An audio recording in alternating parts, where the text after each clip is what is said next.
One of the difficulties that many people have with the Christian faith, as they have been taught it, is that it seems to have plenty to offer in the past and it promises plenty in the future, but it doesn't always seem to have much help to offer in the midst of the struggles of day-to-day life in the here and now.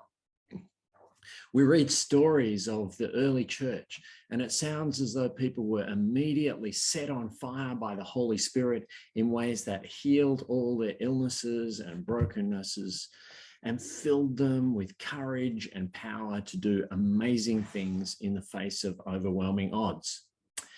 And we are left wondering why it seldom, if ever, seems to be that way for us. I would have, maybe welcomed a miraculous sermon creation intervention this week because I was on leave and didn't want to write a new sermon and thought I shouldn't really do a listening circle sermon when we're doing listening circles in the retreat in the afternoon. So I've no miraculous intervention came, and I have resorted to recycling a sermon that I've preached in the past, which Acacia will probably tell you is the Harry Potter sermon. Some of you may remember that, but it's a long time ago, so maybe you won't. When we hear promises about the coming kingdom of God, sometimes they seem a bit like promises of those kind of miraculous interventions that might miraculously give me a brand new sermon at such a time. We can be thrilled by the vision of a world in which the enemies of life are defeated and there's justice and peace and plenty for all. And God wipes away every tear from our eyes and welcomes us to the great banquet of life. But in the midst of trying to hold your life together in the here and now, promises of how it will all be one day can seem like little more than an escapist fantasy. They might numb the pain a bit, but they don't make much difference to anything real. This season of Advent that begins today calls us to prepare ourselves in anticipation of the coming of the Messiah. In part, it's a preparation for the season of Christmas, the celebration of the birth of Jesus as a human baby some 20 centuries ago. But you probably noticed that today's Bible readings said absolutely nothing at all about that. Advent always kicks off with a set of readings that call us to look forward to the coming of the Messiah in glory to put all things right. And so in our gospel reading tonight, we heard Jesus promising that we will see the new human coming on a cloud with great power and glory. But if those two things are what Advent is about, then doesn't it just compound the problem that I spoke about a minute ago? Doesn't it just end up offering us sweet sentiments about the past, little baby born, and pie in the sky when we die, and leave us with very little of any practical use for the living of our lives in the here and now? It seems to me that part of the reason that we've got ourselves into such dead-end thinking is that we've partially fallen for the message that's peddled by the doomsday fanatics. And we've heard Jesus's apocalyptic descriptions of global chaos as a single defined future event, connected only to the great and final coming of the Messiah in glory. And we stand on tiptoes, craning our necks to try and catch a glimpse of it coming. So we inadvertently join with these doomsday fanatics in concluding that although various earthquakes, tsunamis, wars, plagues, and disasters sound like the sort of apocalyptic chaos that Jesus foreshadowed, they can't have been the ones he was talking about after all, because they've come and gone and faded from memory, and the second coming still hasn't occurred. In tonight's gospel reading, we hear Jesus speak of how people will faint from fear and foreboding of what is coming upon the world. And that sounds like a description of our own world, beset by fear and foreboding of pandemic that keeps mutating and climate crisis. But we don't feel any closer to the kingdom being fulfilled on earth as in heaven.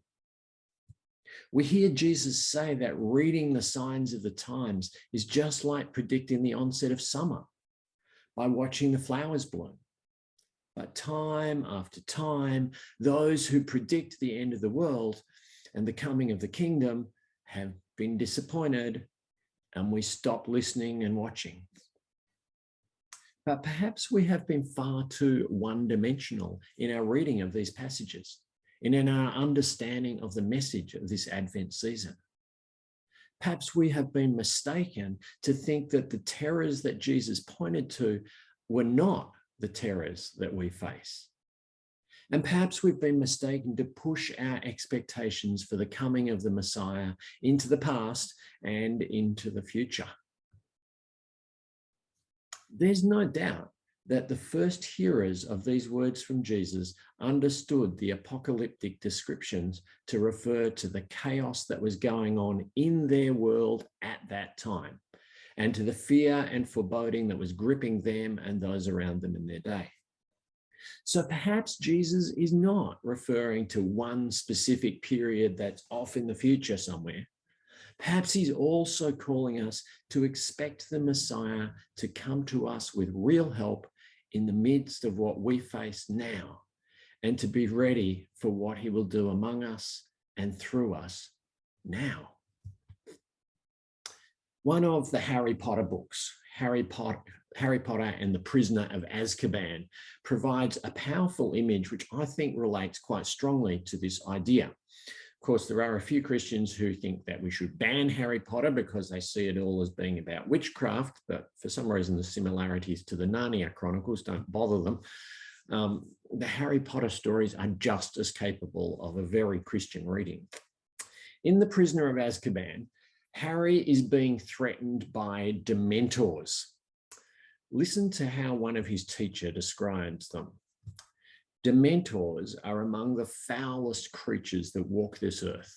They infest the darkest, filthiest places. They glory in decay and despair. They drain peace, hope, and happiness out of the air around them. Even the muggles, that's us non-magical humans, even the muggles feel their presence, though they can't see them. Get too near a Dementor and every good feeling, every happy memory will be sucked out of you. If it can, the Dementor will feed on you long enough to reduce you to something like itself, soulless and evil. You will be left with nothing but the worst experiences of your life. The people that Jeremiah was preaching to in our first reading felt like they had been done over by Dementors. They'd been marched into exile with their homeland destroyed. They felt like every good feeling and happy memory was being drained out of them. It felt as though the air they breathed was lifeless and hopeless. When Luke recorded the words we heard from Jesus, the Romans had sacked Jerusalem and the temple was in ruins, and people were again feeling like they'd been attacked by Dementors.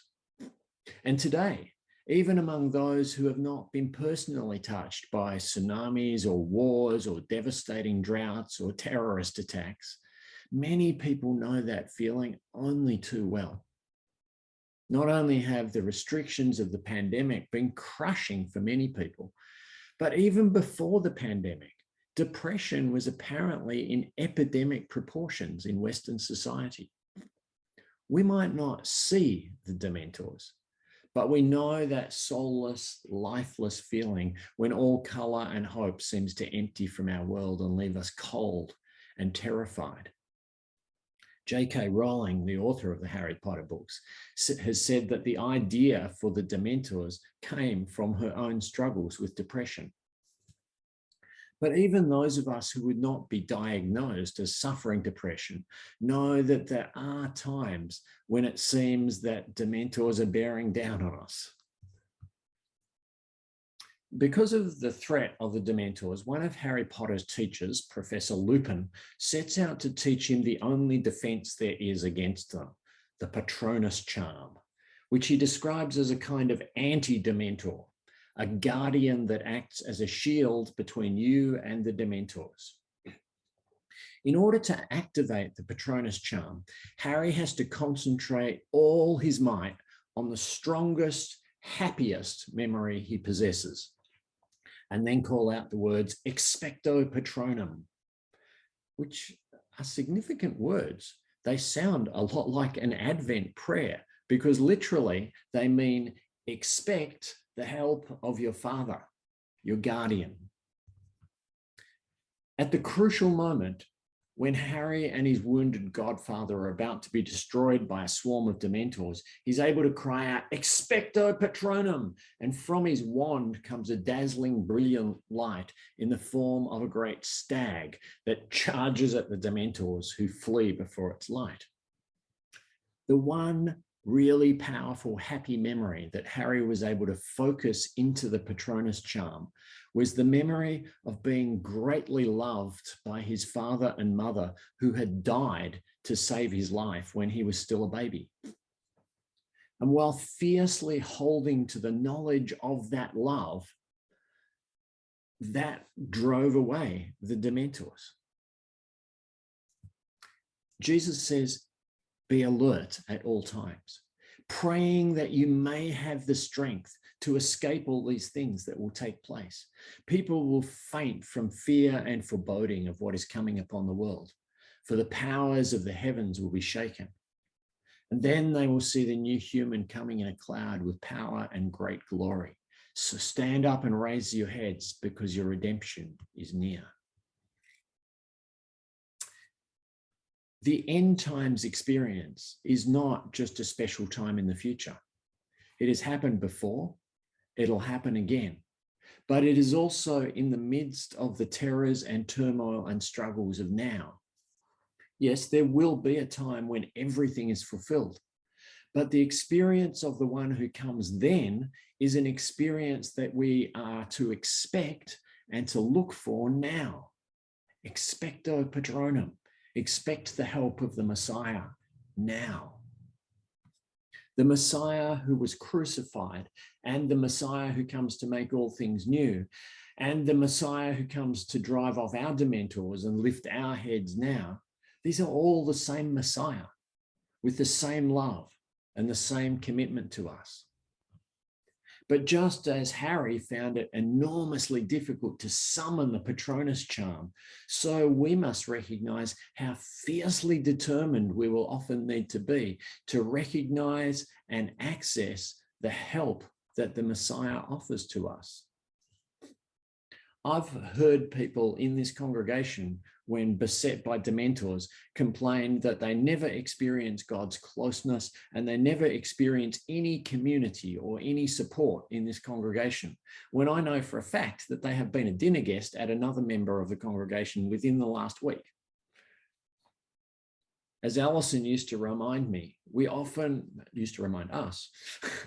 Alison used to remind us, we often resist recognizing what God gives us because we are trapped in a futile wish that God would offer it to us in some other form.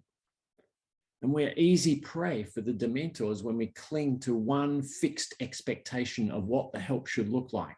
And we refuse to see any help that doesn't match our wishes.